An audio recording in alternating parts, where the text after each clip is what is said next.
Good morning, everyone. Happy Sabbath.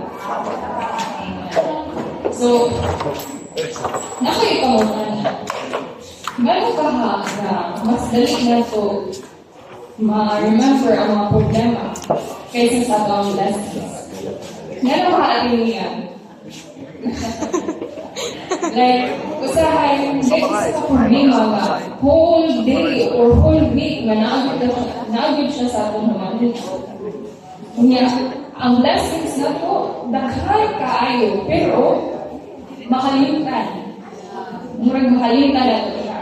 Kanya, usahay gani, makabantay ka nga ito ang mga pag-amfit sa itong mga kaugalingon, kaya mag-ingin nga, Lord, kulang pa.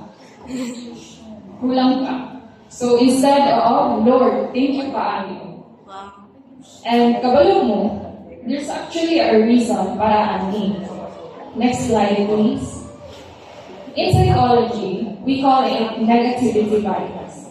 Muna siya ang tendency sa atong brain nga mag-give tao more attention sa mga negative na to mga experiences kaysa sa atong positive experiences. So, even if atong Ginoo daghan na kayo gihatag sa atoa, ato ang muna kay still say nga, what about this? How about what I don't have? How about itong wala na ko? So, there's a simple but powerful prayer written by George Herbert. Next slide, please. Ang iyang ginunito, Our Father, Thou hast given us so much. Do please give us one more thing, a grateful heart. So, simple na siya mag-prayer, no? But very deep kaya na siya. Because, mag-remind na sa ito nga ang gratitude, hindi na siya automatic. It is intentional.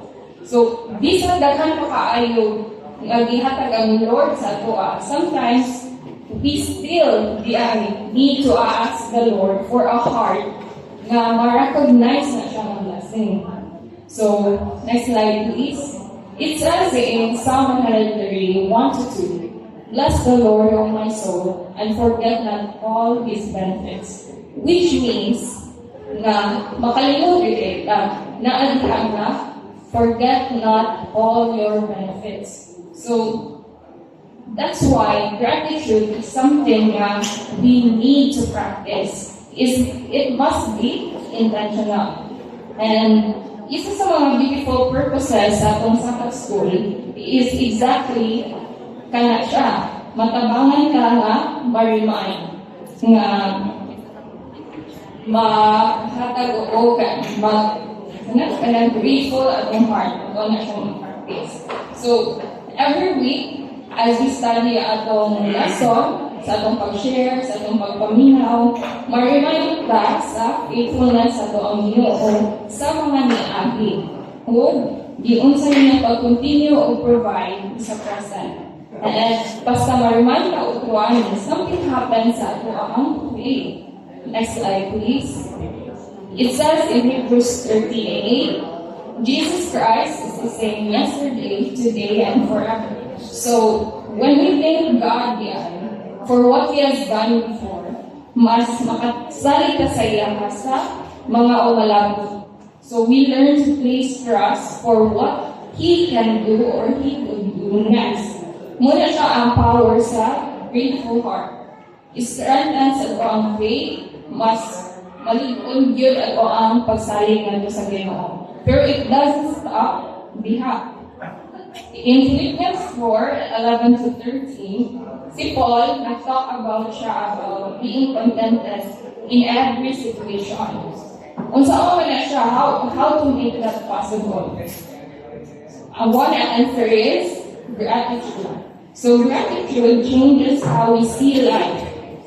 Guys, instead of mag-focus na sa unsay kulang sa atoa, makita na to unsa kadaghan diay ang naa sa atoa. Ang grateful heart transforms our perspective from complaint to contentment, from worry to trust, from emptiness to joy. And muna siya where thanks offering becomes meaningful. Kaya ang giving, hindi lang siya money. it is also an expression of a grateful heart. More nag-ingon ka nga, Lord, I recognize ang blessings sa akong life and I want to return something to you. So, this morning, next slide please, na simple challenge para sa tuwa.